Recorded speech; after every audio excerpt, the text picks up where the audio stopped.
progress. Kita akan ini. Great.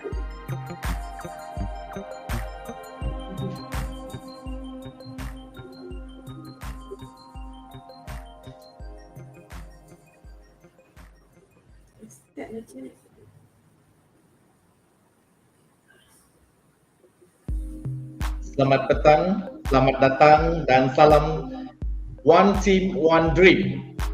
Semua tetamu jemputan, penonton-penonton di atas talian, boleh like, share and comment di bahagian FB KPJUC sekarang. Dan tidak dilupakan kepada Puan Syamila, Bachelor of Science in Nursing Program Coordinator, lecturers and student of KPJUC, KPJ Hospital staff, seluruh Malaysia and the KPJ Group, dan juga semua yang menyertai webinar ini melalui Facebook Live dan juga YouTube KPJUC. Welcome.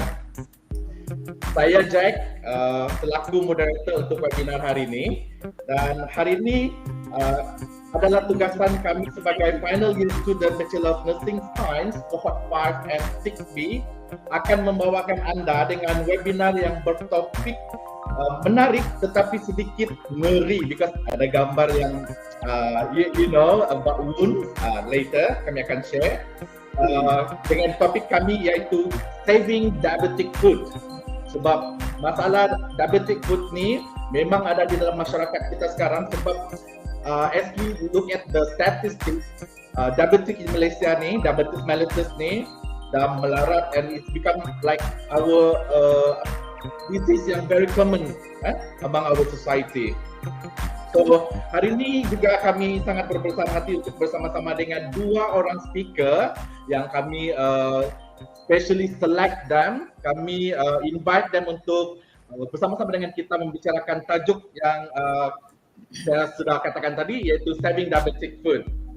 Terlebih dahulu saya ingin memperkenalkan kita punya speaker. Yang pertama pada hari ini iaitu Madam Kavitha Kuppanan. Welcome Madam Kavitha Kuppanan. Thank you for your time of being with us today. I know you are busy with your schedules, patients, but we really appreciate your presence here today.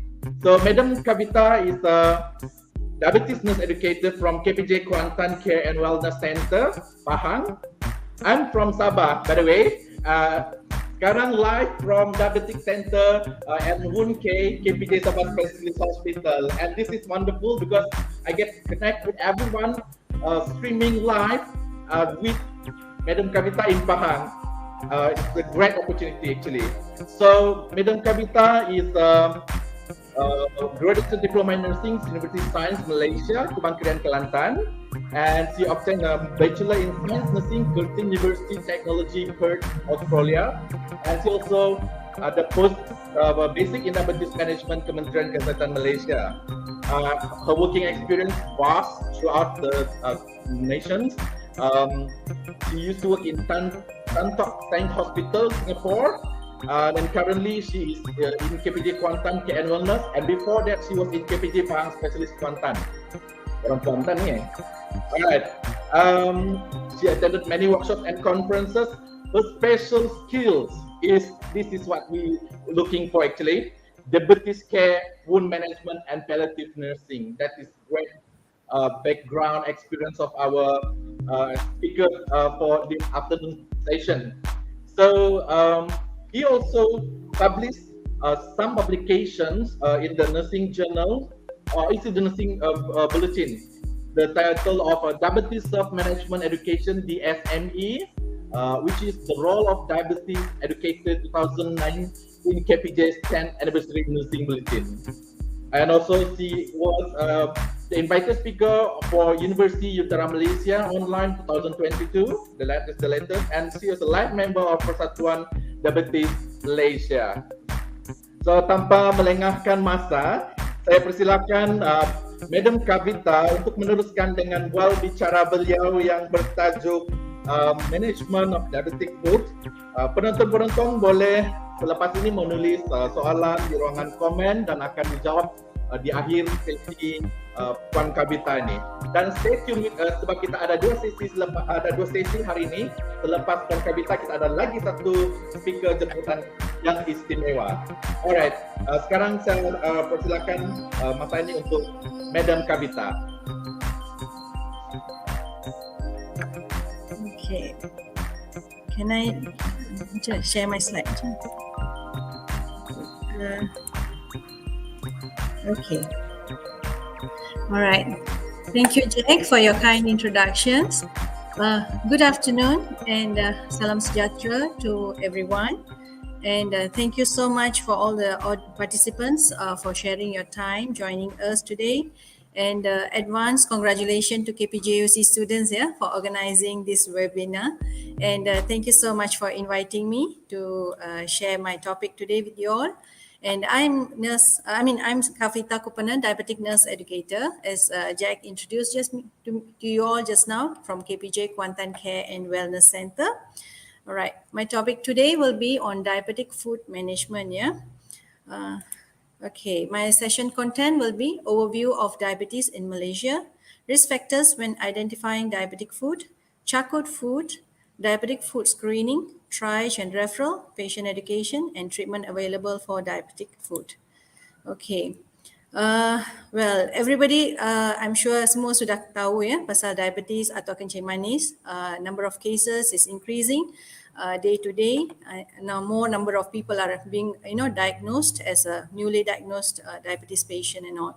So this is based on National Health and Morbidity Survey conducted by the ministry. Compared to 2015 and 2019, the prevalence rate has increased by 5%. So like everyone knows, it's getting more and more diabetic patient nowadays among the community. And the sad part is 49% of diabetics were never been tested or diagnosed with the disease. So we still have many are not being diagnosed. So when they are not being diagnosed, obviously they don't get treatment and they don't control, and then they can develop more complications in the future. So these are the 3 states recorded with a higher number of diabetic cases, and obviously Pahang is one of them.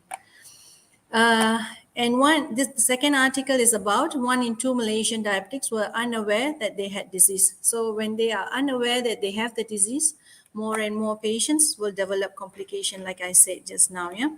And then there is a statement here saying the National Diabetes Registry Report 2013 to 2019 found that only 32% of patients who sought treatment at a government clinic achieve an optimal level of diabetic control. That means we still have 70% of patients that don't probably don't control their diabetic, so they are more prone to get complications in the future.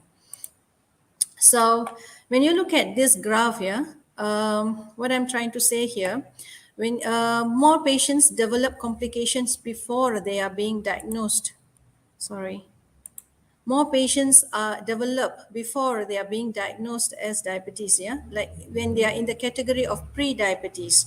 So about 10 years before they are being diagnosed, they start developing macrovascular complication, which leads to cardiovascular problems, strokes, and peripheral arterial disease. Whereas 5 years before they are being diagnosed, they all develops microvascular complication, which related to kidney impairment, neuropathy, erectile dysfunction, and retinopathy. So basically, it's always better for a patient to get tested and diagnosed as pre-diabetes so that they can start taking proper treatment or prevention before they fall into the category of diabetes and prevent from all these complications. Yeah. And I'm sure everyone quite familiar with this, with the HbA1c test that we do to our diabetic patient every 3 monthly or 6 monthly, depending on the doctor's order. So as you can see, HbA1c reduction by 1%, we can reduce so much of complications. Yeah, 37% of microvascular, 43% of amputation, 21% of death related, 14% related to heart problem, and 12% related to stroke. So more complications can be reduced just by reducing the HbA1c by 1%. So it's always good if patient can control their HbA1c as overall, because not all patient will be compliant to self-monitoring of blood glucose on a daily basis, So when they come to us without any records, so HbA1c will be a good guideline. Introduction and epidemiology. Diabetic foot can be defined as infection, ulceration, or destruction of tissue of the foot associated with neuropathy. That means patient develop neuropathy and peripheral arterial disease. Yeah. Eventually, about 80% of non-traumatic. Sorry. Okay. About 80% of non-traumatic lower limb amputation in diabetic patients are preceded by foot ulcer. So almost 80% are getting amputated because of diabetic, only 20% due to other problems like accidents and all. Around 50% of people with diabetes die within 5 years of developing a foot ulcer. 70% die within 5 years after an amputation. That's very saddening. And then about 1 million amputations are performed on diabetic patients each year worldwide. And management of diabetic foot is multidisciplinary. That means you have to get more people like the vascular surgeons and orthopedics to involve to treat a diabetic wound. Yeah. All right. So there are 4 criteria to be addressed when we deal with diabetic foot management. First thing is assessment. Second will be referral. Third will be prevention, and fourth will be treatment. Yeah. So I will elaborate each one of them. Okay. For the first thing is assessment. Risk factors that we have to see for diabetic foot diabetic patients with related to foot problem will be poor glycemic control. So we have to assess them. Like I said just now, not all patients can be compliant to monitoring of blood glucose on a daily basis or weekly basis. So we have to check their HbA1c to see how good is their control. And then we have to check whether they have any previous amputation. Basically, when we assess them, you can have a look at it. And then past history of diabetic foot ulcer, if there is any history of diabetic foot ulcer, but it's already healed. So we have to basically question them or see their previous record. Yeah. And then peripheral vascular disease and foot deformities. Of course, they are the shape of the leg, everything. We have to assess whether they have, how is their, they have, deformities like claw toes or hammer toes, like that. Visual impairment, smoking and alcohol, and CKD, especially if patient is on dialysis. And the precipitating factors will be trauma from inappropriate shoes. So we have to, this one we have to question them, whether they, how they choose their shoes, and then usually what type of shoes they wear on a daily basis, yeah, whether to work or when they're at home, and then whether they are barefoot walking around at home, whether they're indoor, outdoor, whether do they wear shoes, yeah. Improper cutting of nails. Intertrigo means like hardening of the skin, and which can lead to ulcer. And then do they do home surgery for corns and callus? All right. When you look at this picture, basically we have to assess the patient's food, yeah, from below the knee. Below the knee till the tip of the toe, yeah. So all we have to see whether the patient have arthritis, bunions, gout, and then flat feet, plantar fasciitis. Like they have diabetic foot ulcer, or they have athlete foot. And then we look at the nails. How is the nail, whether is it very brittle, and then any fungal infection at the nail or surrounding area, and then of course for corns and callus. So we have to basically inspect and also palpate, and lots of question to be asked to the patient. So when we inspect the feet, we look at the color. Yeah, the first picture, as you can see, it shows the color. So usually when the patient have diabetes for very long period of time, and then they don't very poorly controlled, you can see some color changes, yeah, below the knee to the tip of the toe. The color gets darker, yeah. And then of course the skin abnormalities, like it very dry and very prone for ulcer. And then of course edema, you can palpate and see whether they have any edema at the ankle area or below.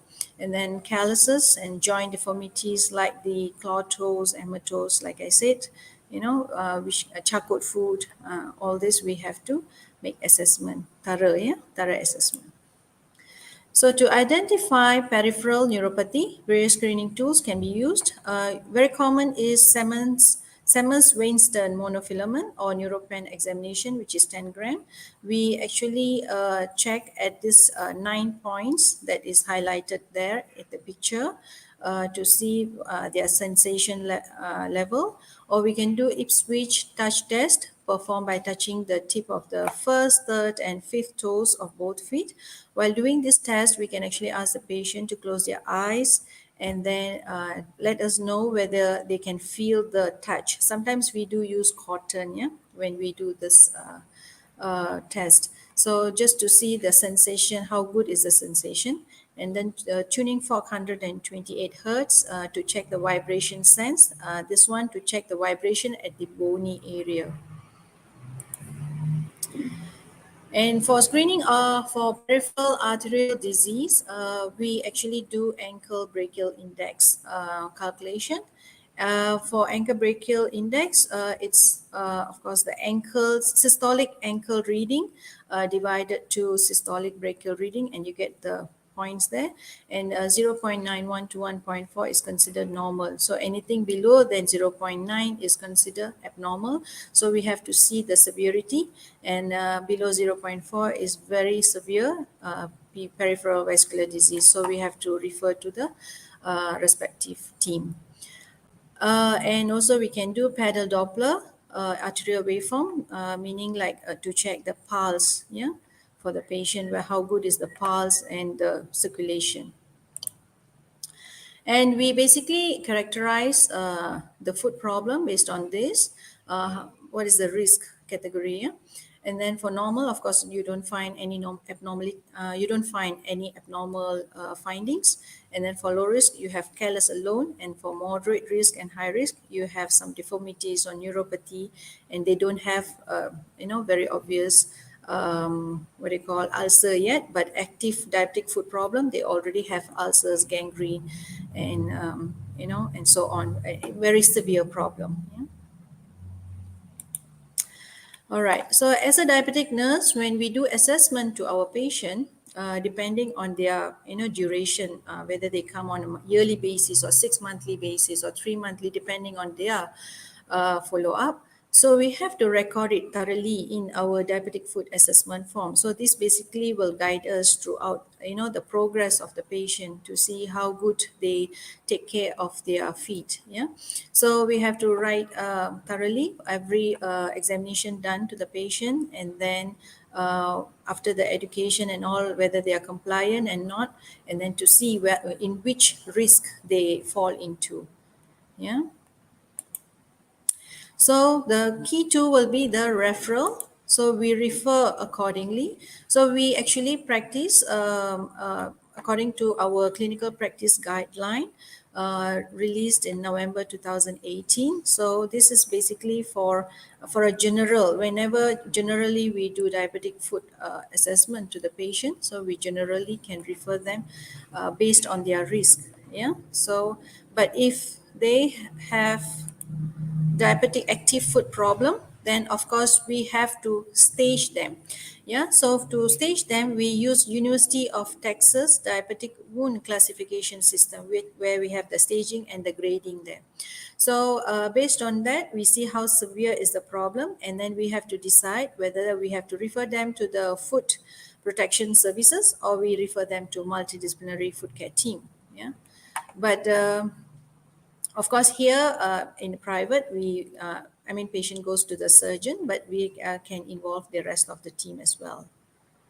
So the difference between the foot protection team versus the multidisciplinary foot care team will be, foot protection team will be based on, will be physician, podiatrist, diabetes educator, wound care team.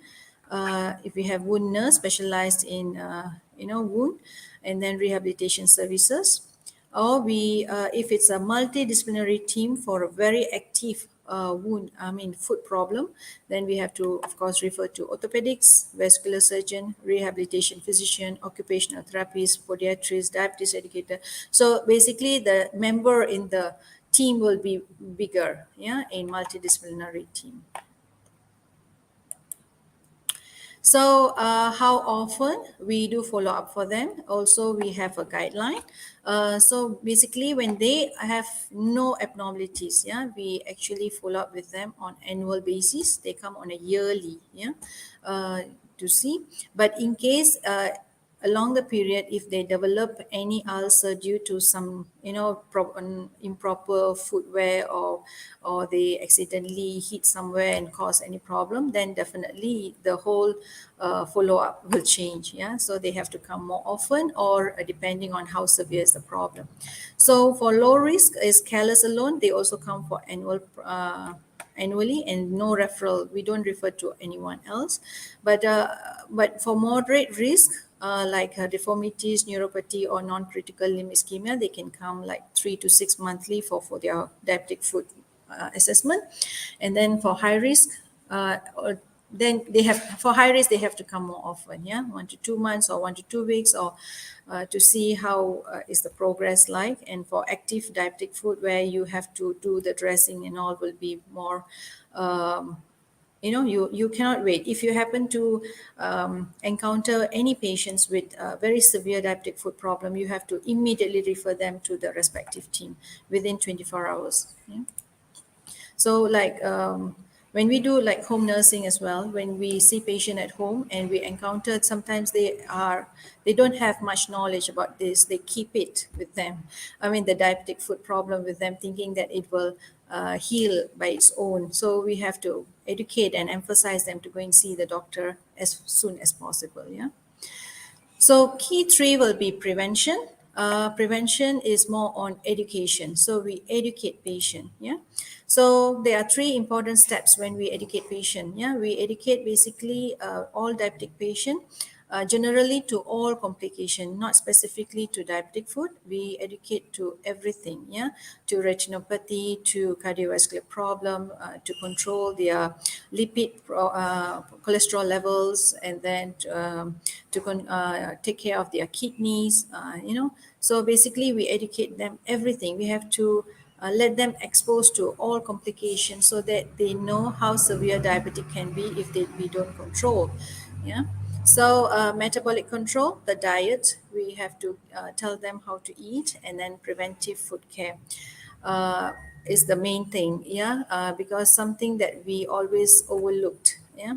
So that's when the problem starts. So we have to teach them eat healthy, and then be active and monitor their blood sugar level. So we emphasize patients to get their own glucometer to check, if possible, on at least every other day, and then record it in a diary. So when they come to see the doctor, bring the diary along.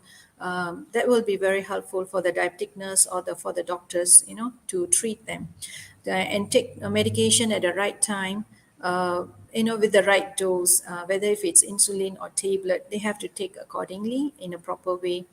And we teach them to solve problem like when they have hypoglycemia, how to treat hypoglycemia and everything, and then reduce the risk of complications and cope well. So this is the diet thing that we usually teach them. We call it hashtag suku suku sparrow. So they go half vegetables and quarter portions of carbohydrate and quarter portions of proteins. All right, this is the main thing, that do's and the don'ts of taking care of diabetic food. Yeah, so patient has to inspect their feet daily. Yeah, so no excuses, yeah. So they have to, every day they have to check for cuts, blisters, redness, swelling, or nail problems, basically everything, yeah. Even the heel, if there is any heel crack, which can lead to a problem as well. So if the patient is staying with some family members, then probably the family member can help them to inspect. Otherwise they can actually use the hand mirror to check, but they have to do it on a daily basis. And if they notice any abnormalities, they have to seek for treatment immediately. Wash your feet in lukewarm, not hot water. Wash, yeah, not soak. So they are not allowed to soak their feet, yeah. And must make sure the temperature of the water is correct. And be gentle when bathing your feet. Use soft washcloths or sponge. Yeah, sometimes they tend to have some so-called brush, and which is, they call it soft brush and all. But it's always better to go for some clothes. Huh? All right. Moisturize your feet. Make sure it's always moisturized, not very dry, because that can lead to crack and and a wound in the future. So always use moisturizer daily to keep the dry skin from itching and cracking, but do not use moisturizer in between the toes. Yeah, the toes, in between the toes, must be always dry. And then cut the nails, as you can see in the picture. Cut the nails straight, yeah, not go on uh, this shape, yeah. So do not cut too short, since this could lead to ingrown nails also. And also file the edges, yeah, so that it's not sharp and doesn't hit the other feet and all. So always cut the nail straight and after your shower. So this is how we teach them, yeah. Wear clean socks and dry socks, change them daily, yeah. So nowadays, even in the market, they have diabetic footwear and diabetic socks, so they can have more options nowadays to choose and wear the right thing. Avoid wearing the wrong type of socks. It's very important, yeah. Not too tight, not too short, and then so that they can reduce, which can lead. Avoid the tight elastic bands. They reduce the circulation. So you have to basically choose the right socks, yeah. Don't wear too thick or bulky, because eventually when you put your leg inside the shoe, it get very tight and poor ventilation, yeah. So that can also lead to dampness, and also lead to athlete foot and also problem. Wear socks to bed, don't to prevent from your feet getting cold at night. And then shake out your shoes and inspect the inside before wearing. Sometimes you have pebbles inside, or even if you see in the picture, they have snake inside the shoe. So sometimes it's dangerous for the patient if they happen to wear shoes with all these unwanted things, yeah, inside. So they have to check before they wear every time. Yeah, keep your feet warm and dry, especially after the rainy day. Like now, it's a rainy season, so we advise them to always keep in between the toes dry, so that they can prevent from athlete's foot. Take care of your diabetes, keep your blood sugar under control, and get periodic food exams. Yeah, see the podiatrist or diabetic nurse on a regular basis. Yeah. Okay, this is the type of shoes we advise them to get in a proper insole and outsole, yeah, where it must be thick. And then if the patient can get custom-made insole will be even better, so that that can fit the shoe and give them more comfort. Yeah. This is all prevention before they get the foot ulcer or some other complications, be it minor or major. Yeah. Okay, the don'ts will be don't cut your own callus and corns. No home treatment, yeah, for corns and callus. Better to go and see the podiatrist if there's any, or you can see the doctors or the diabetic nurse to get the proper advice. Right? Don't treat your own ingrown toenails. So sometimes they try to peel off the ingrown toenails. So that will all cause injuries. Don't apply heat or hot water bottles on the feet, because neuropathy patients, they have poor sensation. Yeah. So sometimes even with the very high temperature, they overlooked, and that can cause ulcer to the feet. Yeah. And then don't soak your feet, don't take very hot bath, don't wear over the counter insoles. Like I said just now, custom made insole will be always proper for diabetic patients. Yeah. Don't wear new shoes continuously for more than 2 hours, because you don't have enough room inside the shoe. So at least you can give some ventilation before you wear again the new shoe. Don't walk barefoot inside or outside. Don't sit for longer periods. You have to make sure enough blood circulation. Yeah. So keep walking. Ambulating is good. So do not sit for a longer period, and don't smoke. Okay, self-monitoring of blood glucose is very important. So we give them the target. Fasting or preprandial will be between 4.0 to 6.0 millimole per liter, and 2 hours postprandial will be less than 8 millimole per liter. So they have to, if possible, they have to record it like this, like in the picture there. Record it and bring to the doctor or the diabetic nurse whenever they come for their follow-up. That will be very, very beneficial for us to treat them appropriately. And then exercise tips. So basically, diabetic patients, they are allowed to do any kind of exercise when they have low risk feet. But then when they have high risk feet, they have to, basically look at how severe is the problem before they can do the particular exercise. So if they have knee problems or ankle problems, swellings, or all this, then we have to basically advise them individually. That's why our education is based on patient to patient. Yeah, cannot be general to everyone. It's not applicable to everyone. So we have to assess patient individually before we can advise them what is suitable for them.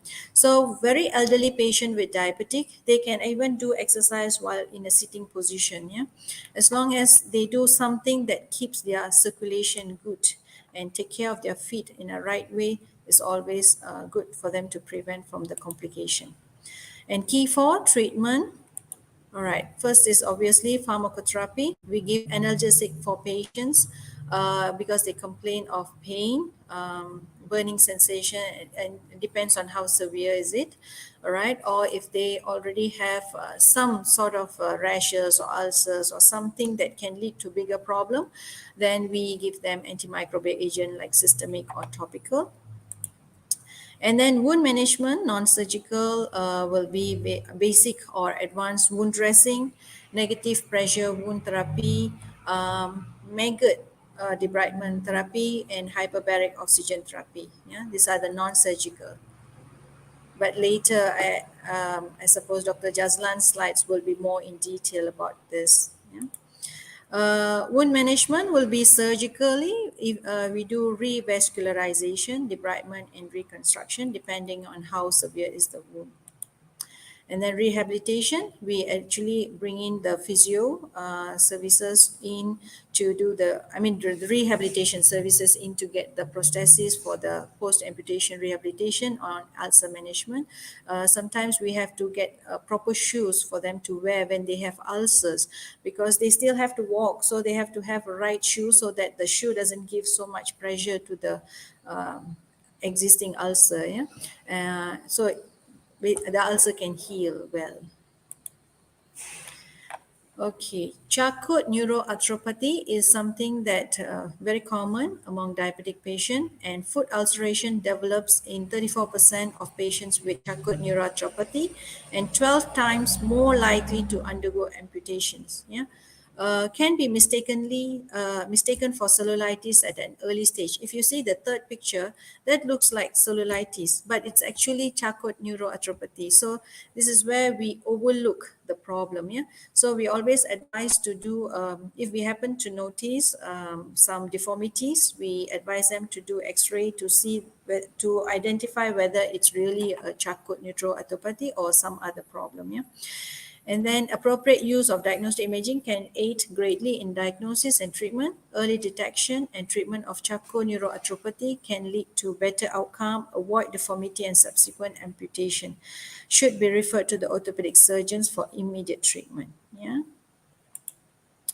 So my take-home messages will be: all diabetes patients need to be screened for complications. Early detections and referral will reduces the progression from worsening.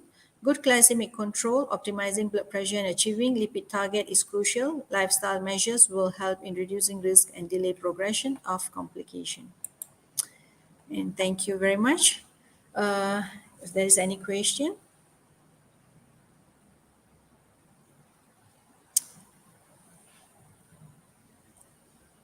Thank you very much, Madam Kavitha, for your sharing from the nursing perspective.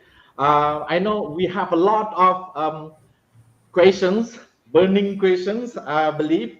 For those who still want to ask questions, you may post and shoot your questions on the FB comment section, in the YouTube comment section. Just shoot up the question. We have the expert here on the field. All right, okay. We have one question here. It's from Adnan. It's a question posted in on the YouTube. The question is, all right, can I soak my feet with warm water? Because there is tradition to soak your feet in warm water to relieve pain. I believe this fella, he loves to soak his feet. I do also love to soak my feet in warm water after exercise or early before bedtime. So what is your opinion, or what is your comments on that question, Madam Kavitha? Okay, like I said just now, soaking is not advisable. Washing is better than soaking, yeah, because when you soak, how to say, it become very soft, right? So you accidentally can lead to problem. So we don't advise them to soak. Yeah, so if like we without no diabetes, we don't have diabetes, then it's different for us to soak. But for diabetic patient, we advise them not to soak. Yeah, we just All right, advise them to remember that. wash.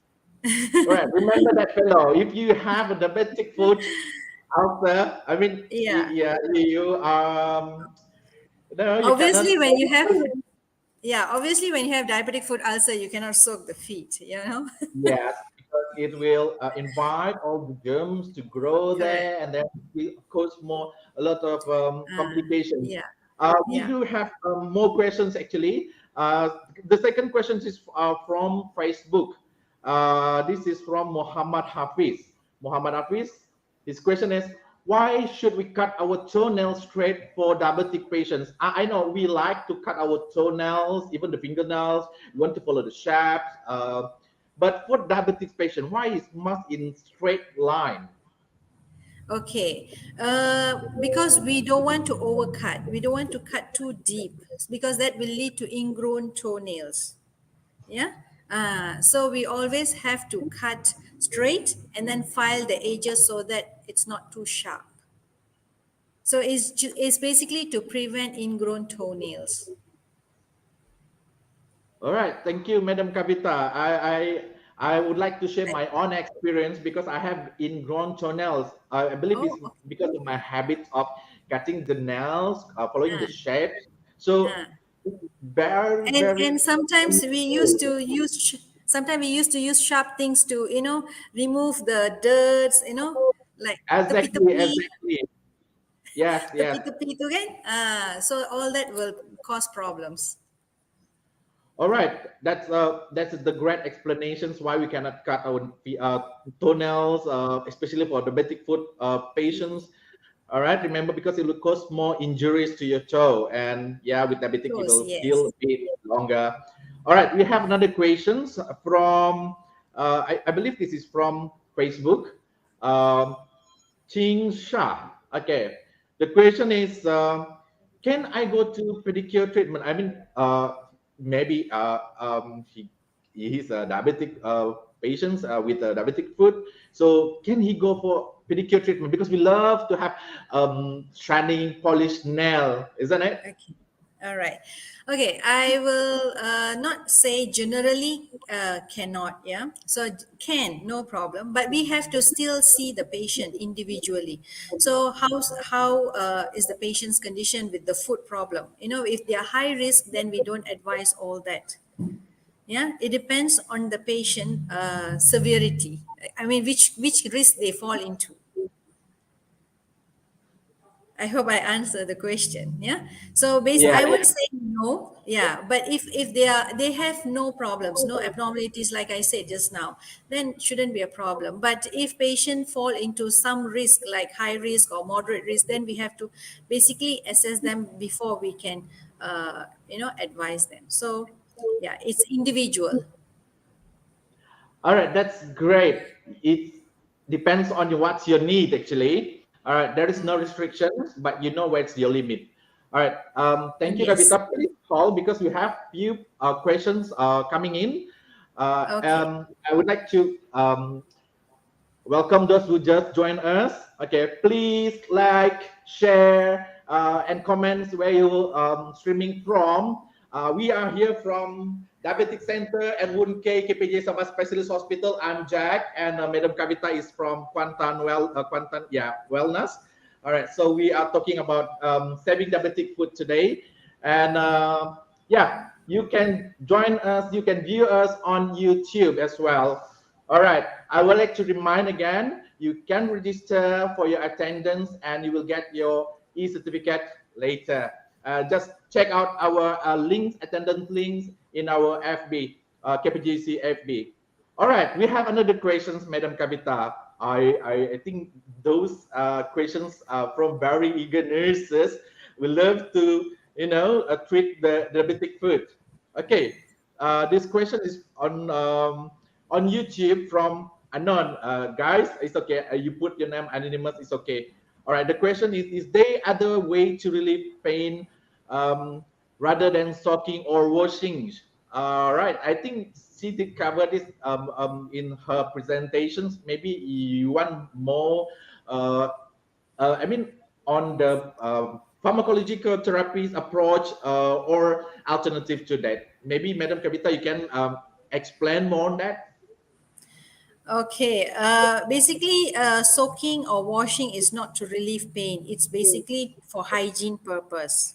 Yeah, so we advise patient for soaking and washing to make sure they don't tak separuh mandi. That means bukan mandi setakat lutut saja. Ya, they mandi more than that because you have to take care of your feet as well. So that's when they have to basically wash their feet. That means they put the chair and wash their feet thoroughly, in between the toes and everything. So to relieve pain, we have to, because when patient with neuropathy, we have to see how severe is their problem, whether they have pain, burning sensation, or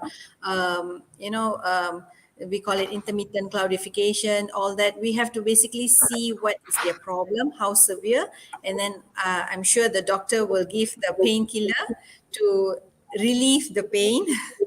Yeah. So we have to individually see. Yeah. All right. Yes. The the treatment. I mean, for pain relief actually is depends on the person individual requirement because our pain Individual. threshold is different. We still have questions from Facebook. It's yes.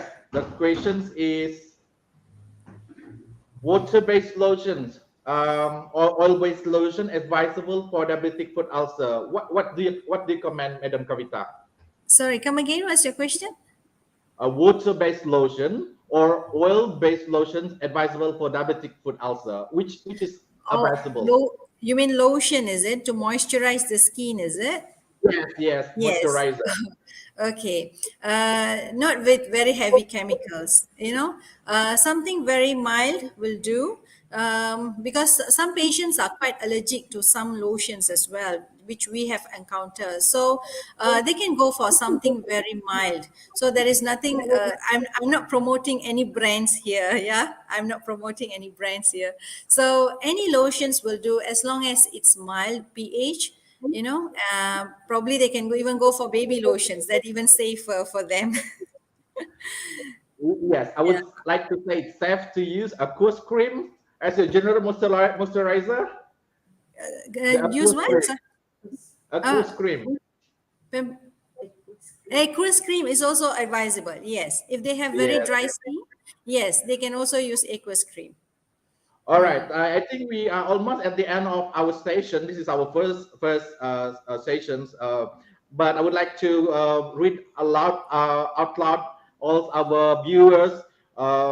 We have uh, from KPJ Rawang, Batma Balarman. Hi, Madam Batma from KPJ Rawang. Hi, Batma. Thank you for joining us. And also, I would like to mention Eka Ratnasari Ramada from Hospital Queen Elizabeth Kota Kinabalu. Thank you, Eka, for joining us. And also, we have Norhana from KPJ Rawang. And also, Winnie Lamsan from KK Taginambur. Everyone is all over the nation joining us today. It's great evening. We have one last question, Madam Kavitha. It's from it's on Facebook from Rafida Kandam. What is your suggestion for diabetic patients who already get the numbness at the toes? Okay. Wow. Okay. Patient already get numbness at the toes. Basically, we have to see their sugar level, everything. Yeah. So we have to see how long is the patient with diabetes, because some problems is all it's irreversible. So you cannot, but you can control. Yeah. So for patient with numbness, they can still do some exercise to enhance the circulation. Yeah. Uh, yeah. All right, thank you very much. I hope that clarified the questions. And now we would like to thank Madam Kavitha for her Thank you time. very much. She delivered her, sessions with the diabetic food management. Thank you again very much, Madam Kavitha. And we will proceed with our second speaker after this. And guys, please don't forget to like, share, and comment in our Facebook comment sections. And you may find our attendance link there. You can register and you will be given your e-certificate at the end of the session. All right. Thank you very much, Madam Kavitha. Thank you very much. Thank you. Thank you. Oke, kita teruskan kita punya webinar petang ini dari Sabah, jauh merantau, orang Terengganu tapi macam jadi orang Sabah sudah jadi sini. Oke, sebelum saya teruskan, saya memperkenalkan dahulu speaker yang kedua. Sebenarnya dia ni punya sesi yang awal tadi, tapi dia dokter, jadi banyak dia punya appointment. Oke. Saya ingin memperkenalkan speaker kita yang kedua pada hari ini, yaitu Dr. Muhammad Jazlan bin Dato Muhammad Adnan, Orthopaedic Surgeon KPJ Sabah Specialist Hospital. Oh, dia punya biografi ini panjang ya. Ada apa? Okay. He's the expert, guys, in the house. All right. Dr. Jazlan qualified from University Malaya for MBBS Orthopedic MS from International Islamic University Malaysia, and also a certified at NIOSH. Dulu dia pernah bekerja di Hospital Selayang, Hospital Ampang, Klinik Elizabeth II, Damai Servis Hospital, KPJ Sentosa, dan sekarang di KPJ Sabah Specialist Hospital. Jadi mungkin ada yang kenal-kenal staff yang sebelum ini di hospital lama dia.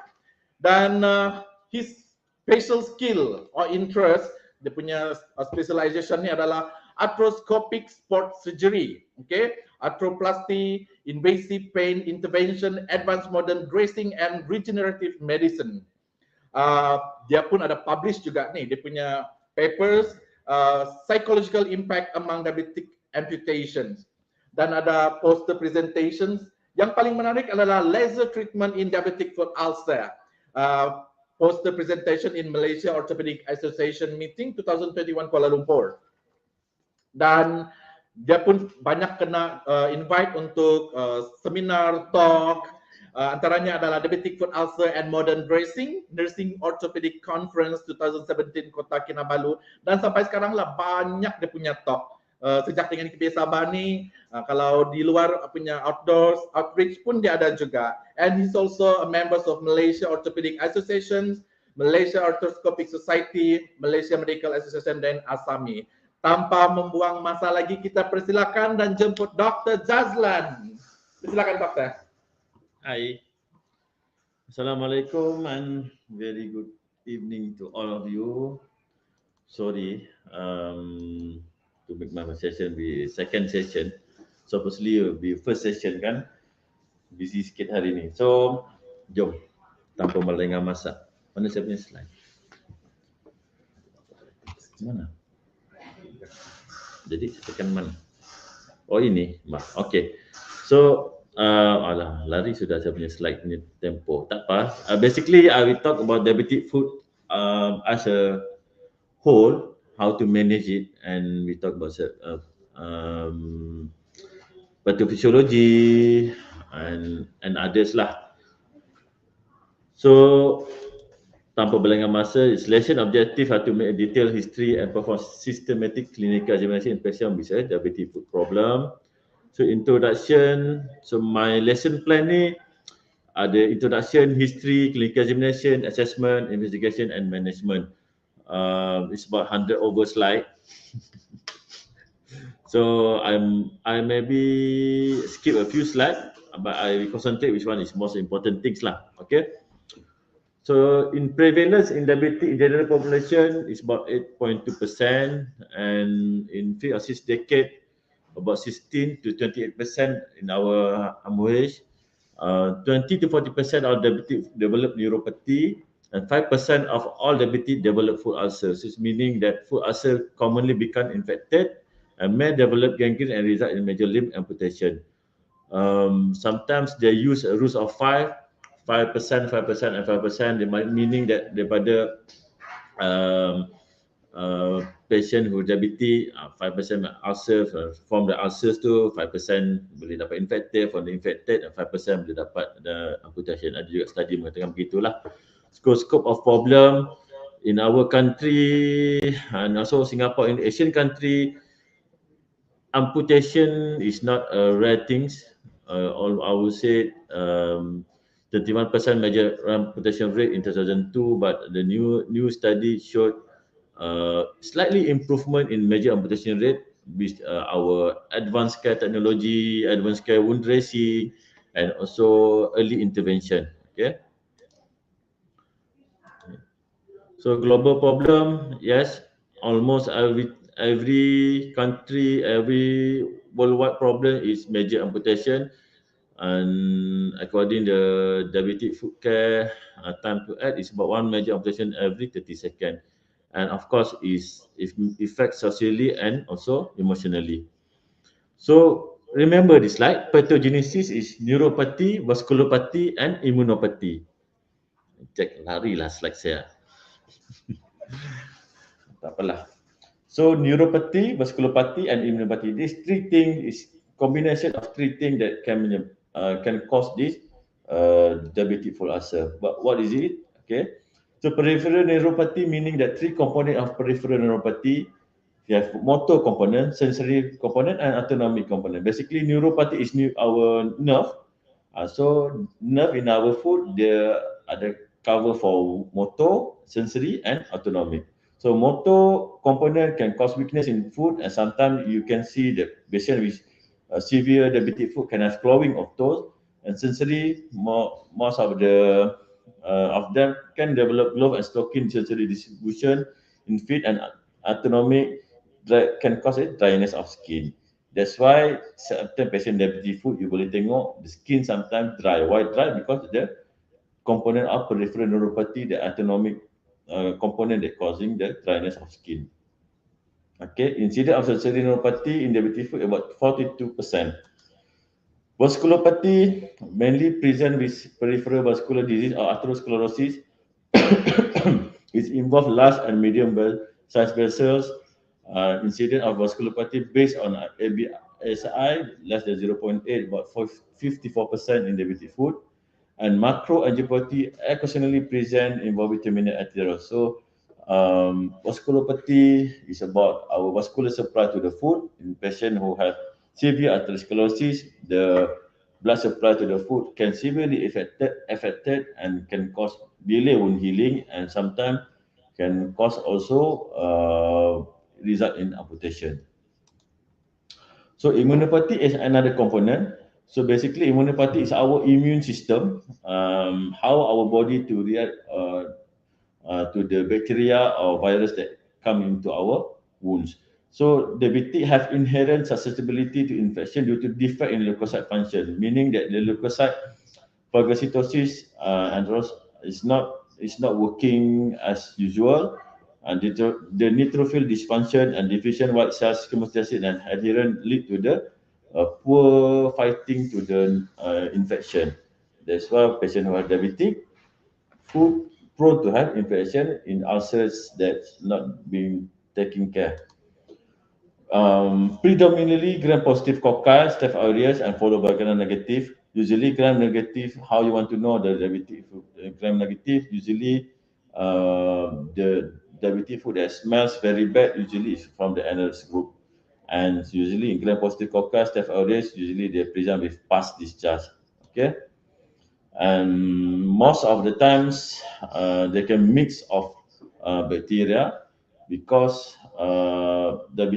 because our skin flora not only Staph aureus, E. coli, we can have Pseudomonas also have skin flora. So sometimes this germ can go to our the diabetic wound and can cause polymicrobial infection. Okay. So sometimes it can be mild infection and sometimes it can be severe infection if patient has polymicrobial. Even polymicrobial gram-positive cocci still dominate the infection. Okay. So most of clinical presentation in diabetic foot, patient can present with cellulitis, with abscess, either superficial and also deep, osteomyelitis, gangrene, Charcot disease, and others. And most severe type of infection with necrotizing fasciitis, meaning that the infection is so deep, it involves all the joints, bones, and most of the time patient with necrotizing fasciitis might be ended with amputation to save the life. Okay, so this is picture. You can see this picture of cellulitis. Nampak tak kalau saya point? Nampak. Okay, cellulitis. This dry gangrene.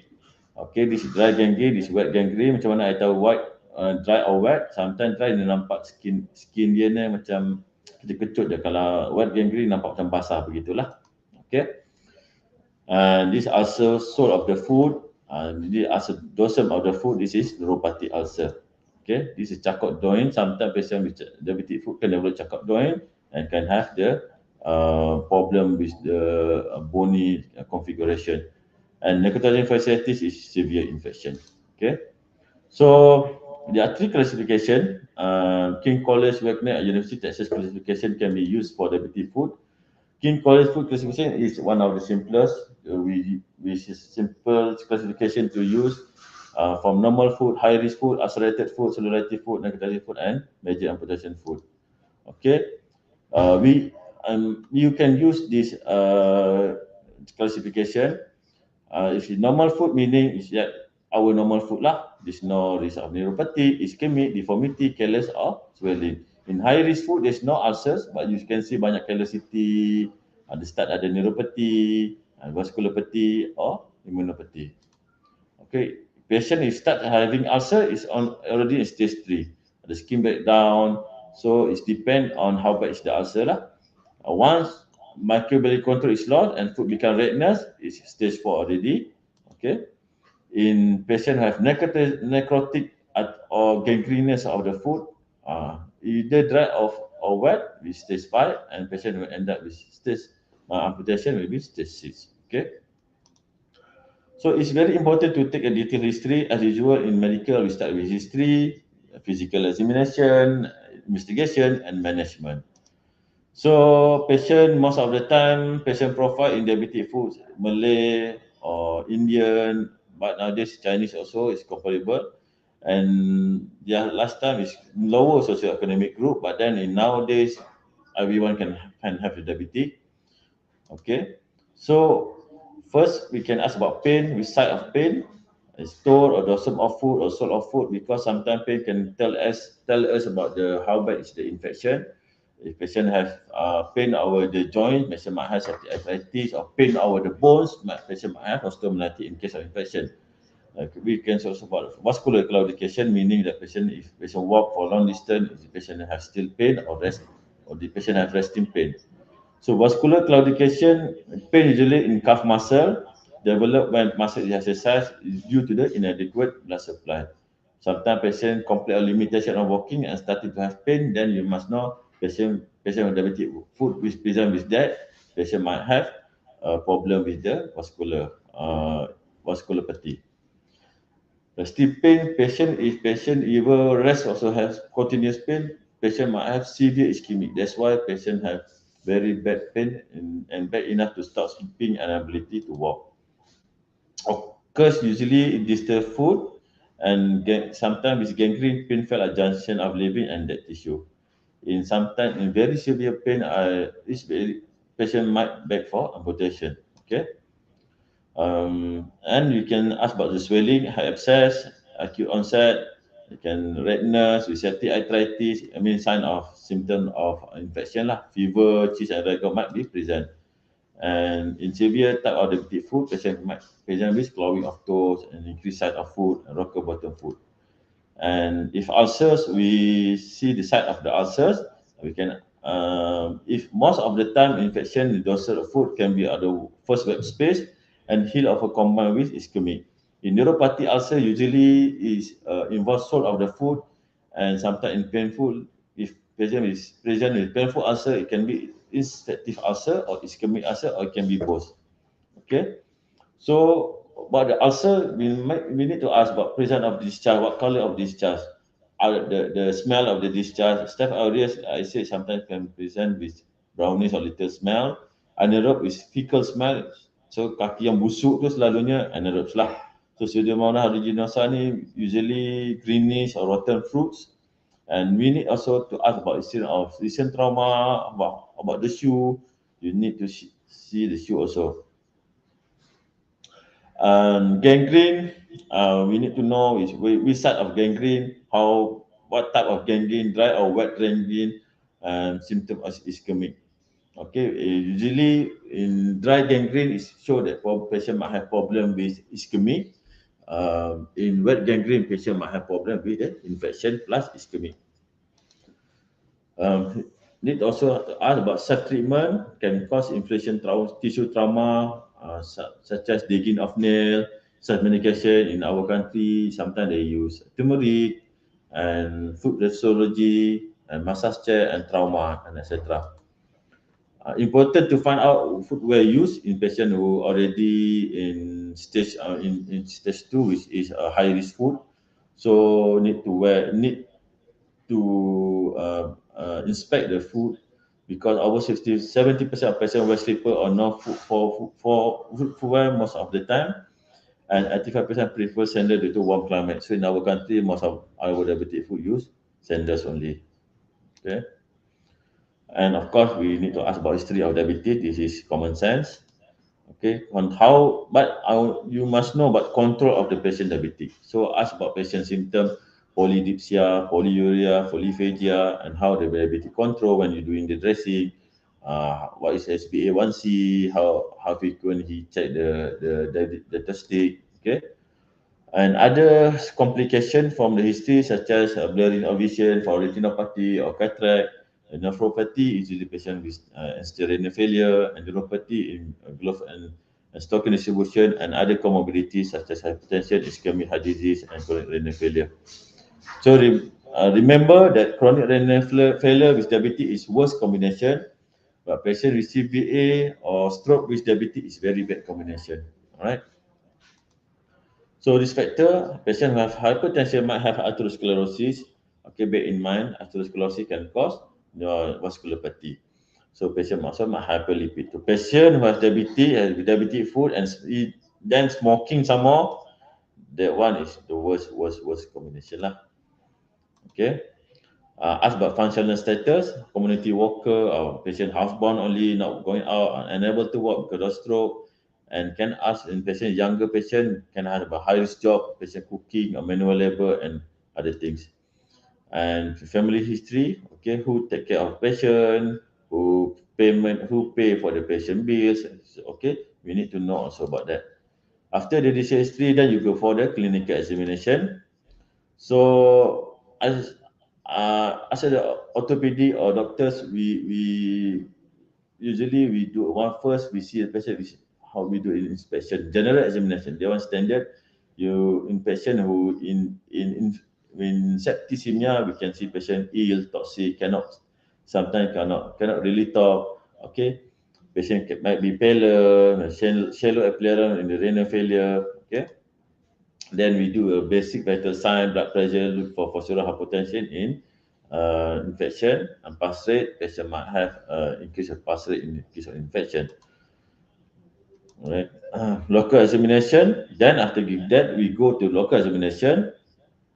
So to do a proper clinical examination of the foot, one must inspect the foot, smell the wound, and palpate the wound. For inspection of the wound, as you do, if possible, try to use a sterile glove, mask white glove. Use a green sterile towel, cover foot with sterile green towel after local examination, and discharge the glove and wash hand.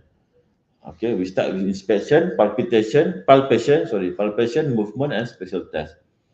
For inspection, see the deformity of foot, any callosity, sign of chronic ischemia. Sign of chronic ischemia is signing of the skin, loss of hair. This one is the chronic ischemia. Dryness of skin, you can see if patient have that because of the autonomic neuropathy.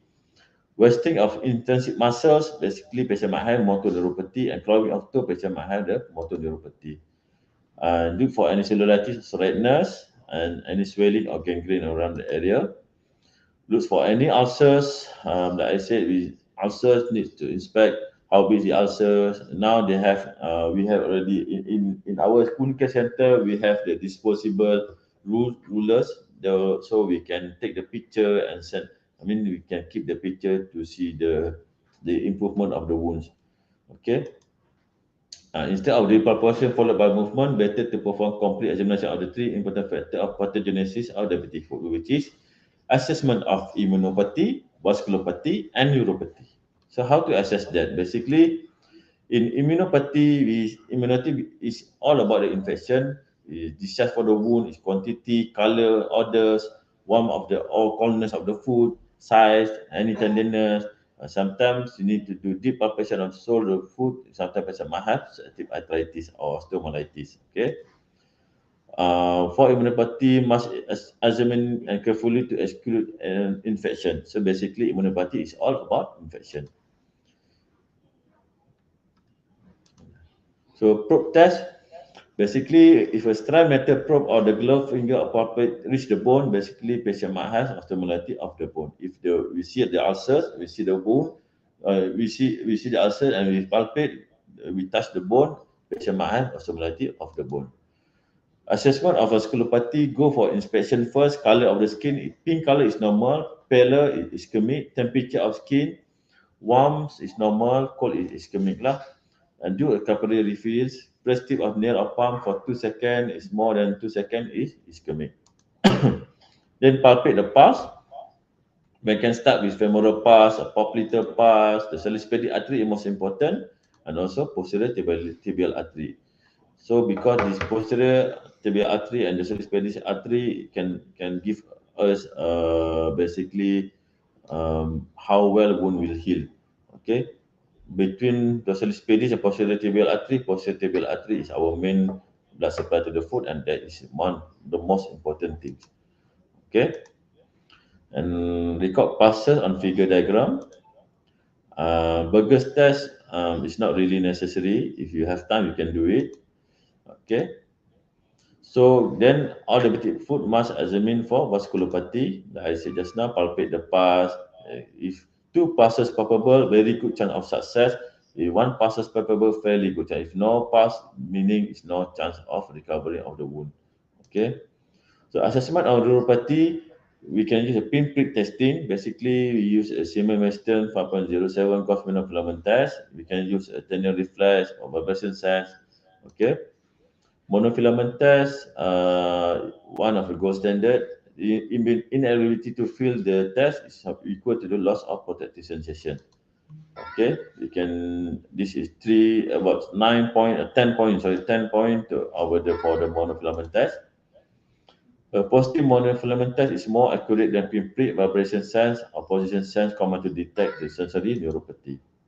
So all diabetic foot must be carefully evaluated for sensory neuropathy.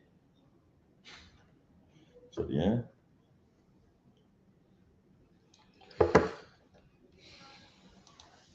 We've got another half of the slide. Yes. Dapat doktor, kita masih banyak masa lagi. Doktor teruskan. Kering tekak sudah. Kalau okay. apa? Now I've already finished the part 1. Now we go to part 2. After completing the clinical examination, one must perform basic investigation. Ini yang best kan? Investigation yang kita akan buat, yang kita mau tahu macam mana kita tahu. Basic investigation paling simple we do. If possible, we do a basic full blood count. We do renal profile. Okay, we want to see the ASR, CRP. We want to see the leukocyte. Okay, and of course, if possible, we can do SBA1C also to see how the diabetic control for the over last 3 months. Of course, ECG and X-ray is this one is for pre-op assessment if patient need to go surgery.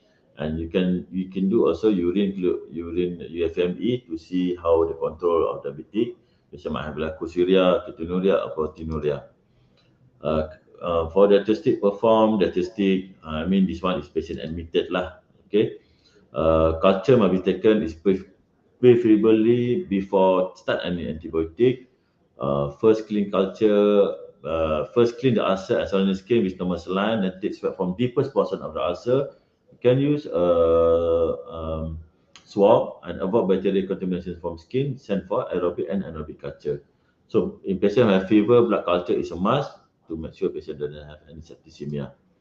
So X-ray is one of the must investigation need to do, because from the X-ray we can see the bones, how bad is this picture show the osteomyelitis of the bone. We can see the gas gangrene. Presence of gas might give us a picture that this is serious life-threatening infection, and gas can give us the patient might have necrotizing fasciitis.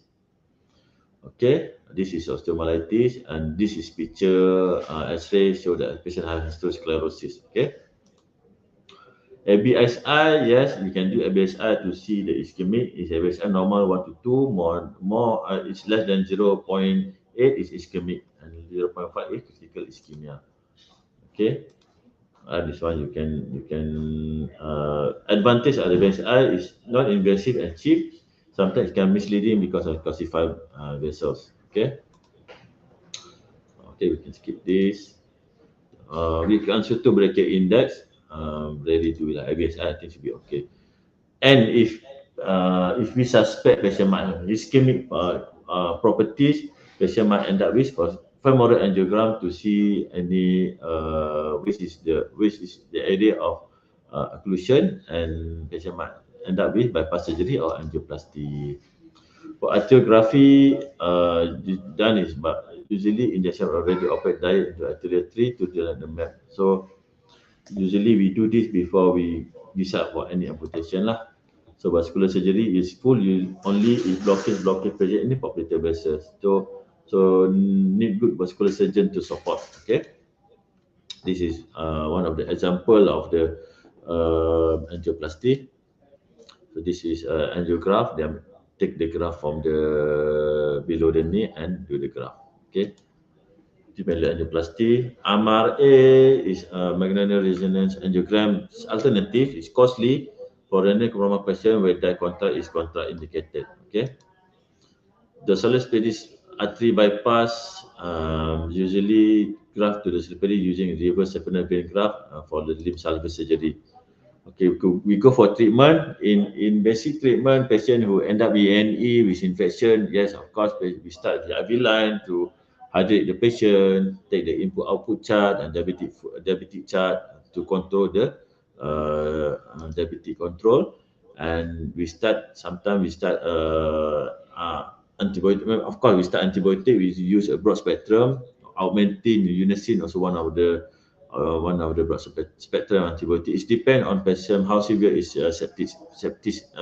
septicemia. On culture back, then of course we can escalate the antibiotic which one is appropriate.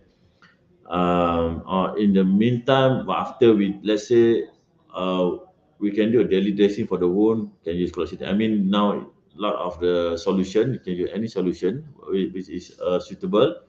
Topical antibiotic not really do wonders, but can help in control in superficial infection. And of course, gold standard in active infection is still surgery. In patient abscess, we do IND. In infected ulcer, we do a radical debridement. So principal debridement, we remove whatever tissue disinfected and assess any tendon or potential tendon can be infected and remove all those things. Then after that, we restaging back the diabetic foot ulcer. In patient who end up with bad ulcers of the foot, which is most of the time patient presented with forefoot ulcer, but patient who have heel ulcer is very difficult to treat. Sometimes patient might end up with BKA, below knee amputation. Leg amputation, I mean, is the commonest local amputation performed. Sometimes we can do under local anesthetic also. Okay, this is very good wounds. In patient, this type of wound is will heal. Okay, all right. Same thing. This leg amputation, we can close the wound if confident the wound is the wounds. Some amputation is not commonly performed. Prerequisite need posterior tibialis pulses. Below knee amputation is most proximal amputation performed for diabetics. Okay, this is a picture of some amputation. Indication for BKA in infection extending deep to the ankle with ABSR less 0.5, presence of resting pain and gangrene. Basically, patient who has ischemic limb with infection, patient might be needed for below knee amputation. Okay. Consent counseling, yes, patient who underwent any amputation might have developed we call it depression. So counselors, we need to have a big support group might help patient in give moral or social support. There are few things contraindication. There are sometimes infection need to do below knee, but patient not fit for surgery. So there are very limited option. We can do other things. We can do dressing daily, things like that. So rehabilitation of the knee amputation, refer for physiotherapy. If you have a rehabilitation team, you can refer to rehab team. Okay. Of course, we suspect the wound in patient of amputation, we suspect the wound after 1 week. If all okay, then we do another 1 week. Okay, this is for knee amputation. This is knee prosthesis for amputation. So, most guideline for compulsive care of diabetes include performing HbA1c quarterly, meaning that four times a year, perform eye check annually, perform food screening and food care annually in patients who are not on high risk category. Okay. Essential for all diabetic to undergo annual food screening and food care to detect the food at risk early so that we can refer to podiatrist or wherever necessary to vascular or orthopedic surgeon to reduce the rate of developing diabetic foot complication and to reduce major amputation rate. Okay. 60% reduction in amputation through prevention, and prevention is better than treatment itself. So, in conclusion, need for multidisciplinary team approach for care of diabetic foot population. Not only one surgeon do wonders. Okay. All right. Any question?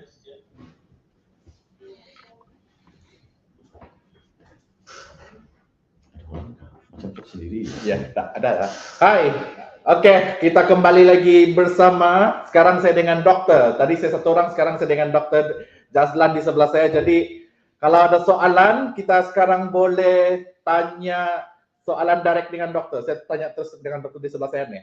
Oke. Tapi sebelum itu, saya mau shout out loud juga. Kita punya followers yang ada join live kita hari ini dari Sunway Medical Center. Sui, hi Sui from Sunway Medical Center.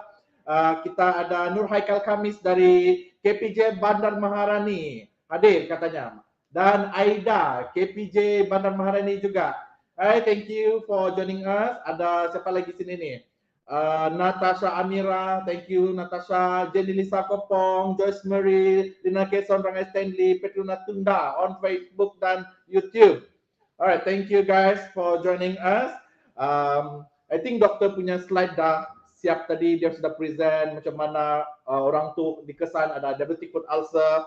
Jadi sekarang ni kita kepada sesi bertanya soalan lah. Mungkin tadi waktu doktor present ada yang tidak dengar ataupun baru masuk, jadi dengar separuh-separuh. Jadi soalannya yang pertama kita ada soalannya, okey. Daripada Anura Malar Sukira Singam, soalan dia, what is the benefit of vacuum dressing for patient with diabetic foot ulcer? Ada soalan untuk Dr. Jazlan. Okay, vacuum dressing guys. Of course, dressing is one of the contribute factor that can heal the wound faster. And in the market, there are a lot of modern dressing. The question is about vacuum dressing. So vacuum dressing basically, the bright principle is we create the negative pressure around the wound. So when we create the negative pressure, the wound basically we promote angiogenesis. Angiogenesis meaning that we promote blood supply towards the wound. We want to have more blood supply to the wounds. When we have more blood supply to the wound, patient can have more nutrition or any antibiotic go to the wounds, and the wound can be healed faster and can develop granulation tissue. Because when granulation, we want to promote more granulation tissue. So granulation tissue, if you see the wound, is redness, red, merah-merah and cantik, that is granulation tissue. So we want that. So patient has good granulation all around, then patient we can close the wound with SSD. We do skin grafting.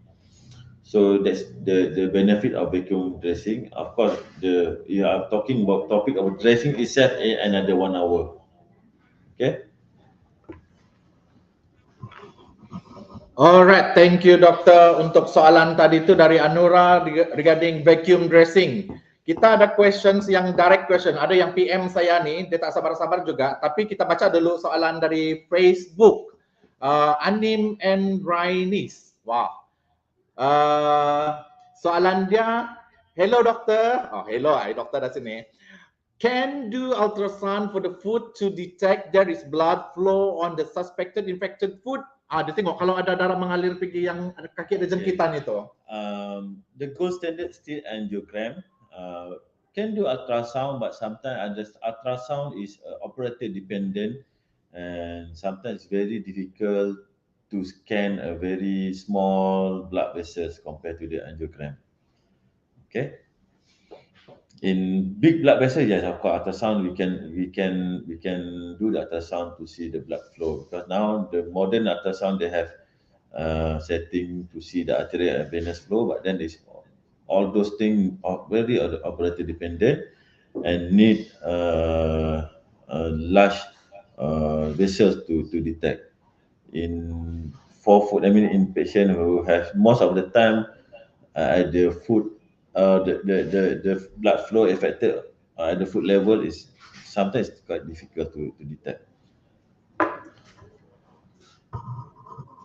Okay, thank you doktor. Kita ada lagi soalan dari Facebook, soalan LK. Saya kenal ni orang, saya tahu ni. Sister Lena Keson, sorry, Sasul. Lena Keson. Alright, doctor, do honey treatment help in preventing diabetic foot worsening which lead to unwanted amputation? Honey treatment for diabetic foot. Okay, apa doktor punya komen? Honey treatment dia berkesan ke? Sebab ada konsultan yang prefer. Honey treatment, okay. Honey treatment, if you are talking about honey in diabetic food, is about we talking about honey treatment in ulcers. I mean, for wound care. I mean, for wound care lah. In preventing diabetic food for honey treatment, if you're talking about honey, I mean, as a supplement to makan, that one must be careful because honey have glucose also. Okay.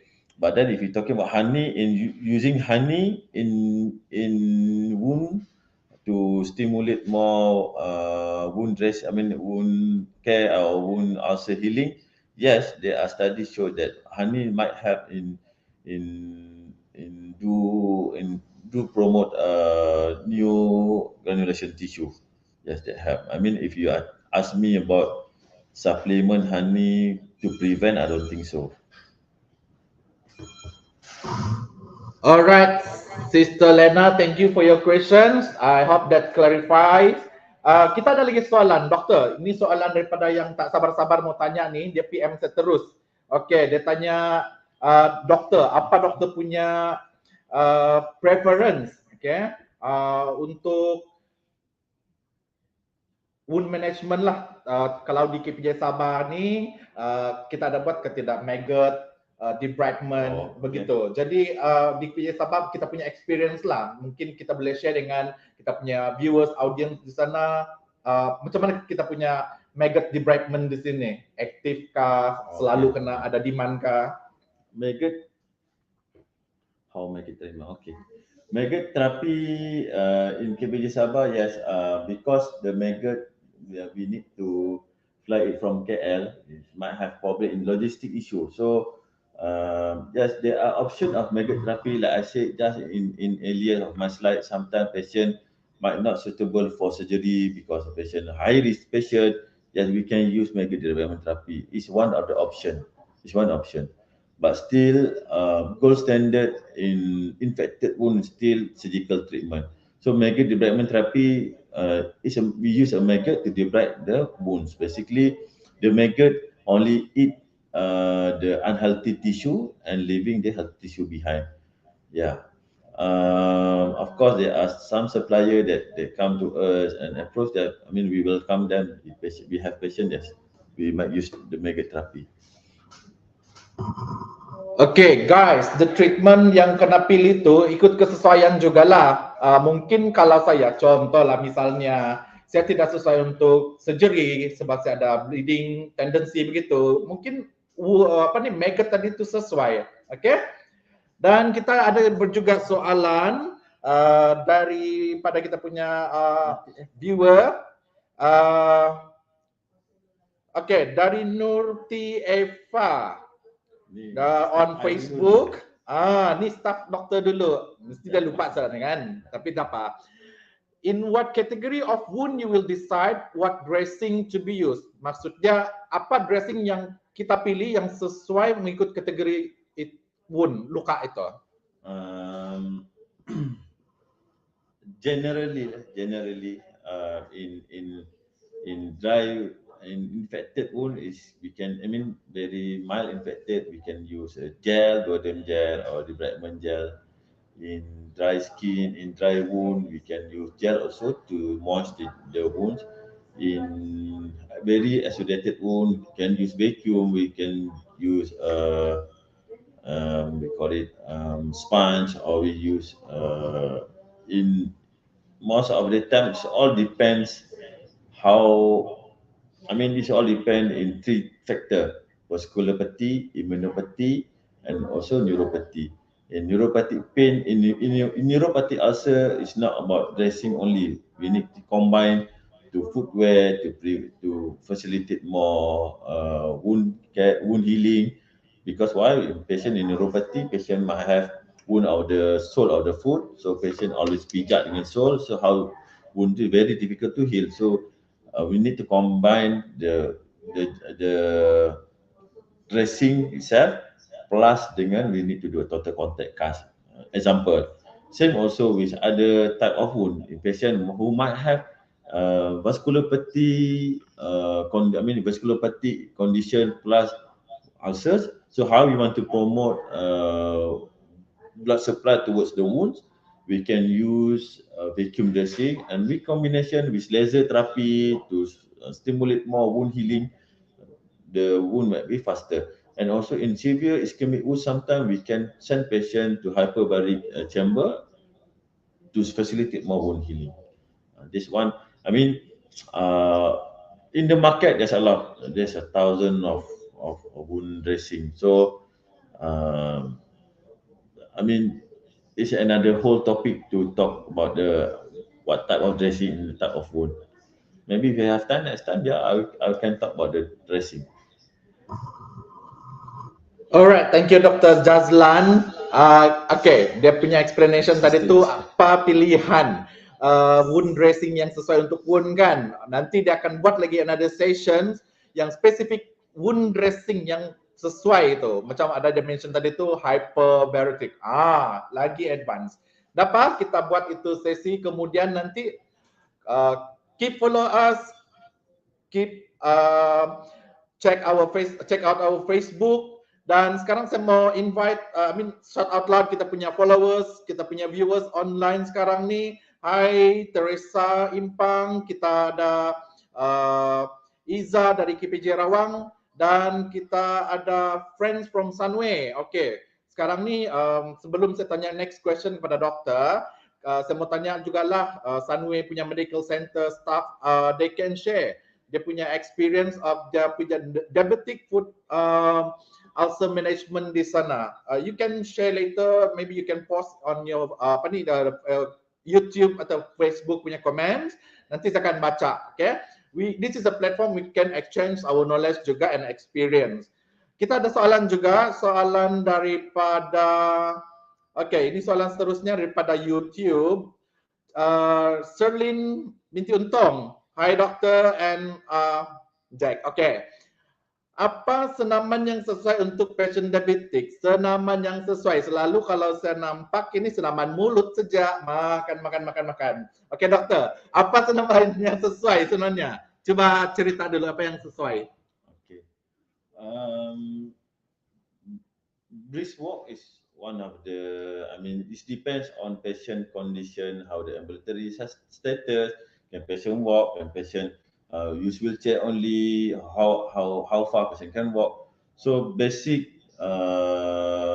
exercise, we can do core exercise, okay, which you can do at home, core exercise. And other thing, can do brisk walk, cycling is one option, static cycling one of the best option. And patient who doesn't have any wounds, you can go for swimming also. It's not very advisable to go patient who high risk food to go for any contact sport, a very vigorous type of sport. Okay, it depends on stage of the food lah. In the end of the day. Okay, apa senam yang sesuai untuk diabetik? Tak kisah, yang penting bersenam, okay? Amalkan gaya hidup sehat, kawal gula, dan kita hindarkan kencing manis. Okay. Sekarang saya mau remind balik kita punya viewers, kita punya attendance, audience, boleh isi attendance, ada link attendance di bawah kita punya description ataupun details kita punya live sekarang ini. Boleh isi attendance, registration, dan nanti kami akan reply dengan e-certificate, okay, as proof of attendance. And saya mau shout out juga untuk Nur Azlin Aini dari KPJ Kelang. Hi Azlin, thank you for joining us. She's on YouTube. Okay, yang ni soalan dari saya sendiri pula doktor. Soalan seorang jururawat kepada pakar ortopedik. Apa sebenarnya doktor punya expectation kepada kami, terutamanya yang di wound care ataupun diabetic center ni, on the deliverance of nursing care, itu wound diabetic wound sendiri, untuk to food sendiri, diabetic food sendiri. Expectation is first, at least you guys know how to recognize high risk food. And yes, of course, sometimes you have contact with the patient, you do dressing, talk to the patient, ask the patient environment, you know. Sometimes patient who with food ulcer, sometimes they start at their home, they never go around because of the wound. So sometimes when they see you guys, that is how they try to communicate with others. So assess their mental status at that time. Okay, try to cheer them up. And of course, in you suspect patient very poor wound healing, and patient might have infected wound, just refer back to doctor. Don't take the unnecessary risk. Okay, to prevent. I mean, prevention is better than treat itself. Okay. Okay, thank you, doktor.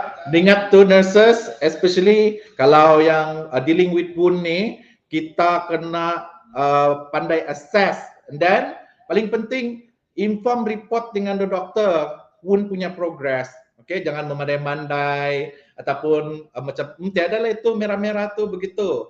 Just report and we work together because the main target is we want to avoid lah patient going for complication nanti end up dengan amputation. Alright, kita masih ada soalan lagi. We still receive questions, but I think this is one or two last questions before we end our session today. From somebody on the YouTube, our followers, our viewers. The question is it recommended to consume traditional supplement herbs in order to reduce our sugar level? Because nowadays people like to consume traditional supplement. Okay, doktor, apa kau punya feedback ataupun opinion traditional untuk reduce sugar level? Yeah, that's the dangerous of social media, because sometimes they tend to give different type of false report, sometimes of self-claim, and even sometimes use a doctor's name, and sometimes even doctor also sometimes promote all those traditional supplement, you know, things like that to reduce of sugar. And there's no papers in the world recommend any consume traditional supplement. There's no paper in the world. Even our KKM also doesn't recommend any traditional supplement, because we don't know what is the ingredient, how is the ingredient react to the sugar. We don't know about that, and what is the dosing. That is the issue. Because all the medication that we give to the patient have gone through thousands of papers, sometimes hundreds of papers, okay, before we give to the patient. So we know what is the correct dose, what is the ingredient, how the medication react to the sugar level to reduce it. So yeah, I'm not fan of use herbal in reduce our sugar level. I'm not recommended.